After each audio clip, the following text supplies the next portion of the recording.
Bonsoir, bienvenue dans Guitare Obsession, où aujourd'hui je voulais vous parler du nouveau modèle de chez Taylor.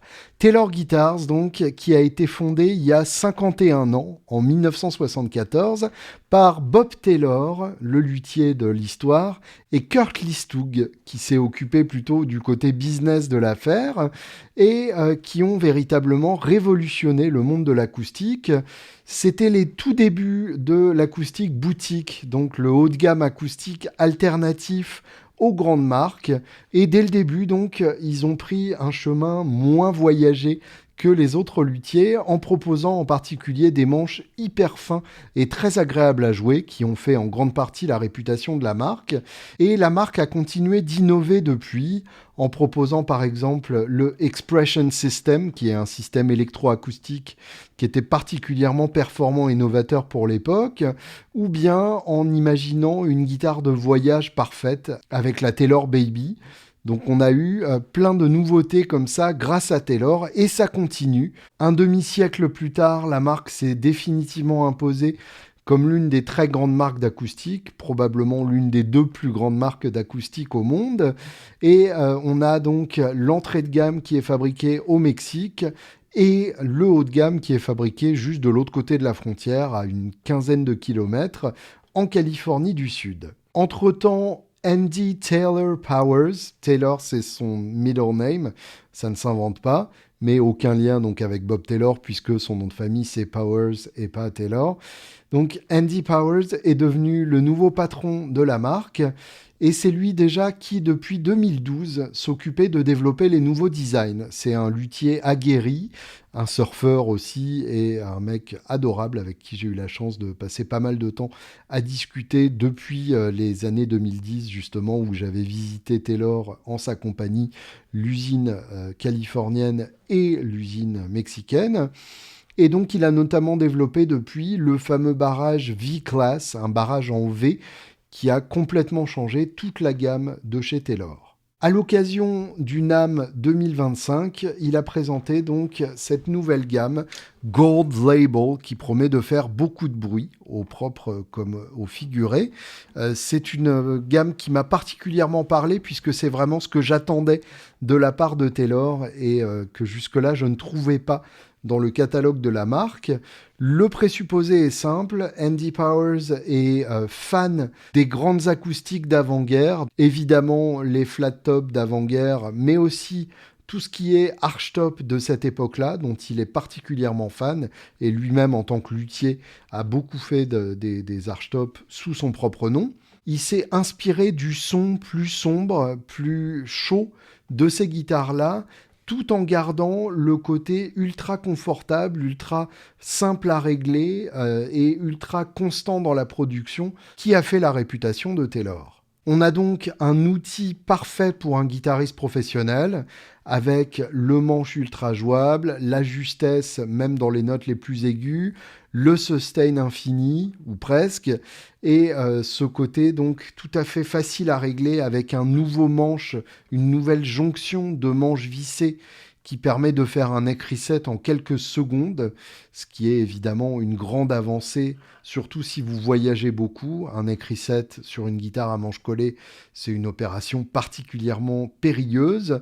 Le tout donc sans avoir le son trop brillant et trop propre. Là, on a vraiment le gros son bien chaud d'une guitare vintage. Pour y arriver, on a déjà cette nouvelle forme qui est baptisée Super Auditorium. Alors ça rappelle un peu une jumbo. Quand on sait que ça vient d'une archtop, ça fait sens. On retrouve effectivement le côté bien échancré d'une archtop.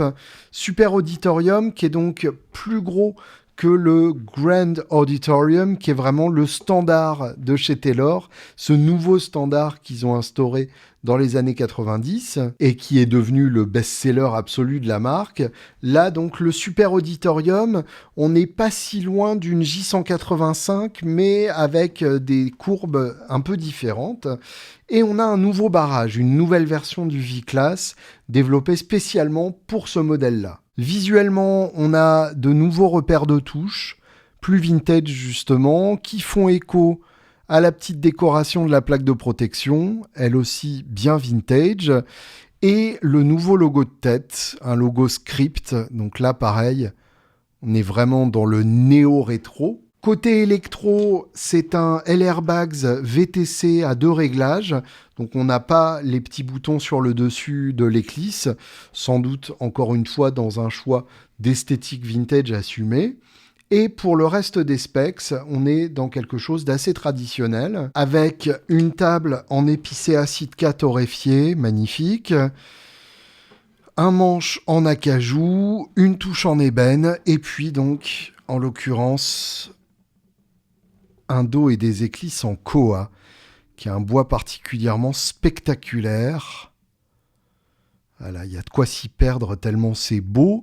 Vous avez donc 4 modèles qui existent avec 2 essences différentes pour le dos et les éclisses.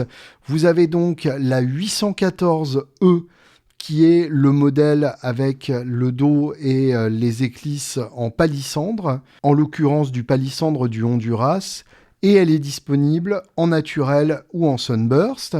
Et vous avez la 814E Koa. Donc là, vous avez deviné assez facilement quelle est la différence. Elle aussi disponible en naturel ou dans ce très très beau sunburst. J'ai eu l'occasion de parler de la création de cette nouvelle série Gold Label avec Andy Powers lui-même par Internet interposé. Et je vous propose donc de profiter de cette conversation. Et après ça, je vous ferai écouter la guitare en question.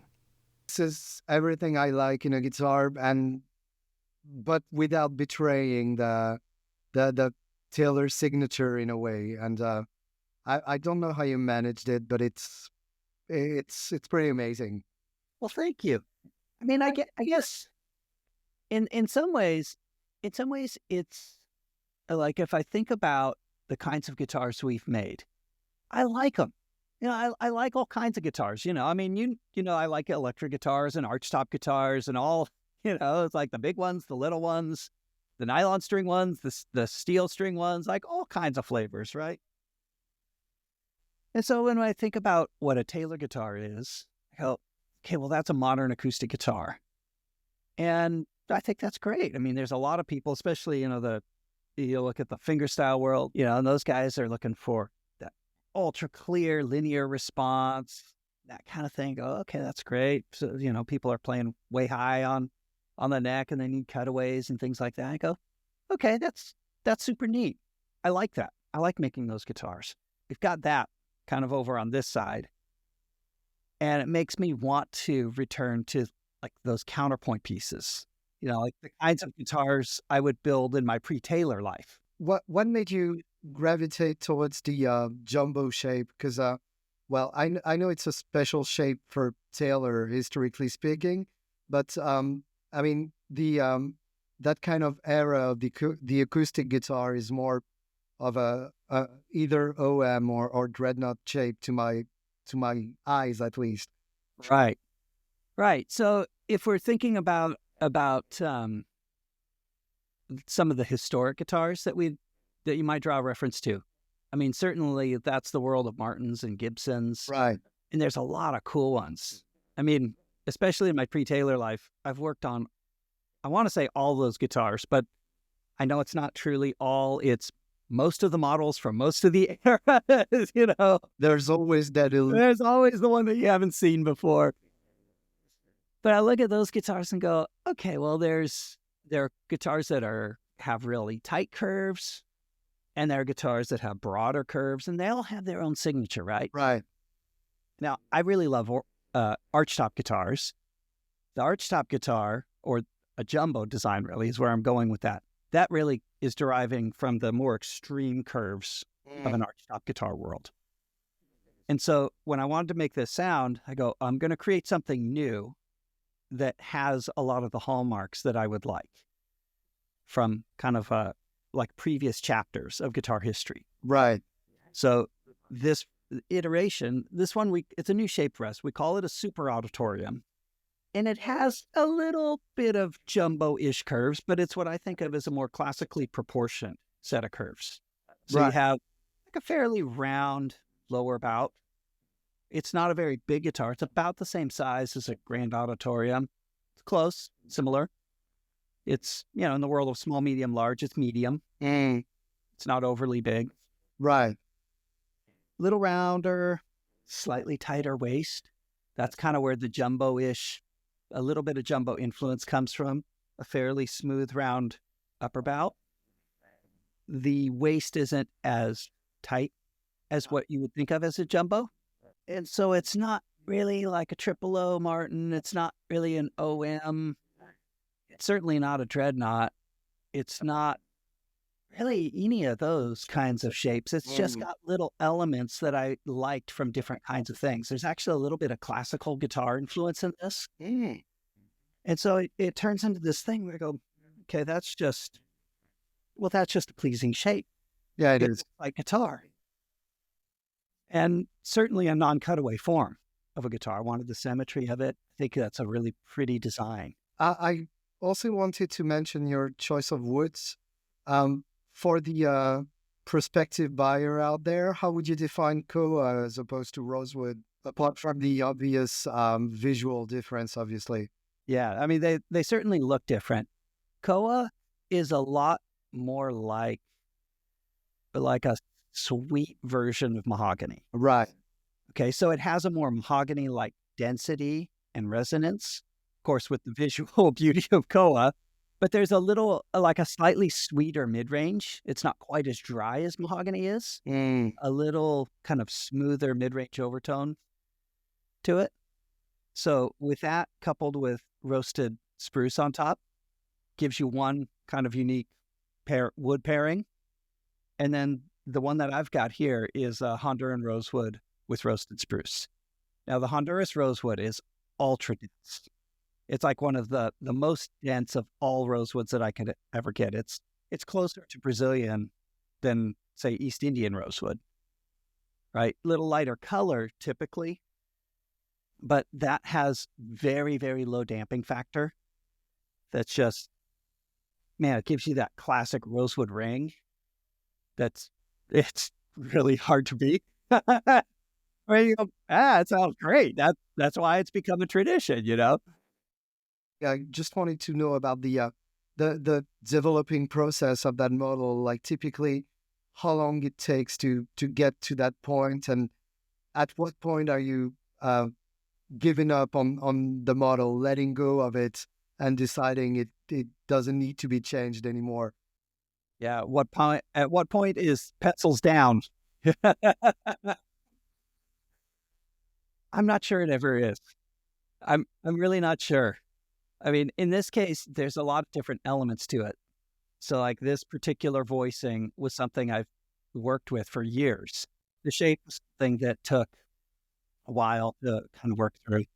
The neck design in particular, I was trying to figure out when I first started working on it, and realized, like, man, this was 10 years ago that I started working on this idea. I'm quite a heavy strummer, and a lot of so-called modern guitars tend to get quite aggressive in the way they distort when you strum them hard. And this one just gets more vocal, more open, and just distorts beautifully. I mean, it sounds very stupid, but that would be kind of a tube distortion of the top rather than a solid state distortion for other guitars, Yeah, that's actually one of the better descriptions that I've heard, because that doesn't stupid at all to me.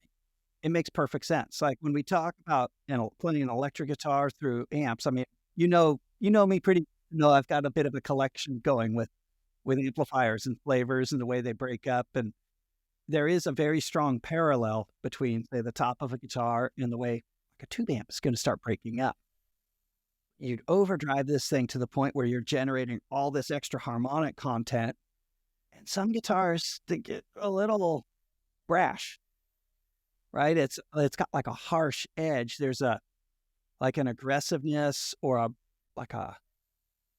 brittleness in the way that it sounds. It becomes fatiguing to hear, right?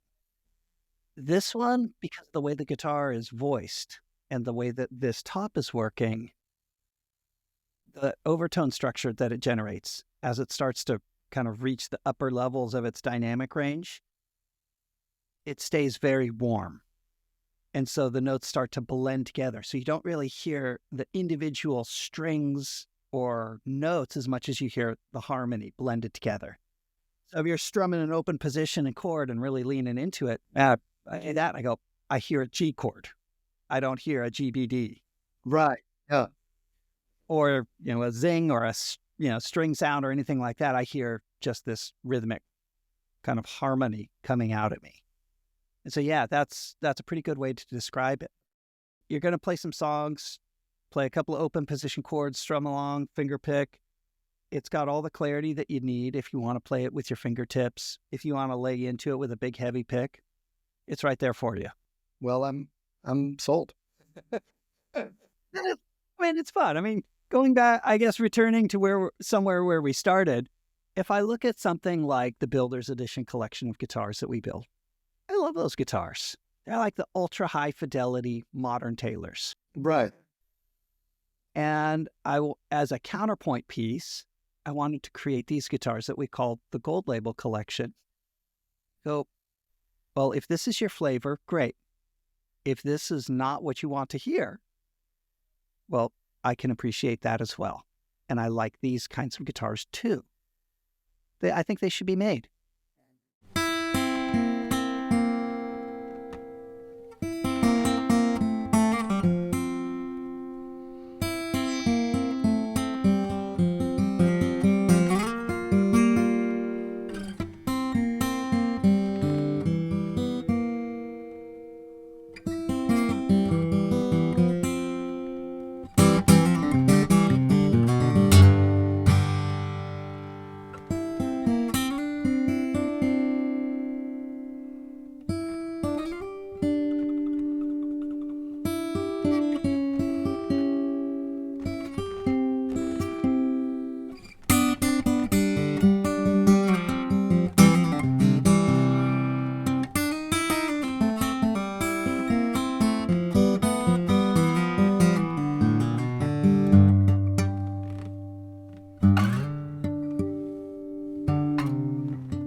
Voilà donc le magnifique son de la nouvelle gamme Gold Label de chez Taylor. J'espère que ça vous a plu autant que moi, ça m'a plu à jouer. Je dois avouer que j'ai jamais eu de Taylor parce que le son m'a jamais complètement scotché. Mais là, avec ce côté qui sature magnifiquement quand on attaque fort, il y a vraiment quelque chose qui me parle beaucoup plus dans cette nouvelle gamme et il est très probable que je devienne un fanboy Taylor que je n'étais pas du tout avant. J'espère que cette vidéo vous a plu. N'hésitez pas, comme d'habitude, à la liker, à vous inscrire à ma chaîne et à sonner la cloche au-dessus, à vous inscrire à mon Patreon aussi pour soutenir la création de ces vidéos, et dans les commentaires à me raconter donc votre rapport avec Taylor. Est-ce que vous avez une Taylor? Laquelle? Est-ce que vous n'avez pas de Taylor parce que ça vous plaît pas ou juste parce que vous avez choisi une autre guitare? Je vous retrouve dans les commentaires et je vous souhaite une excellente semaine.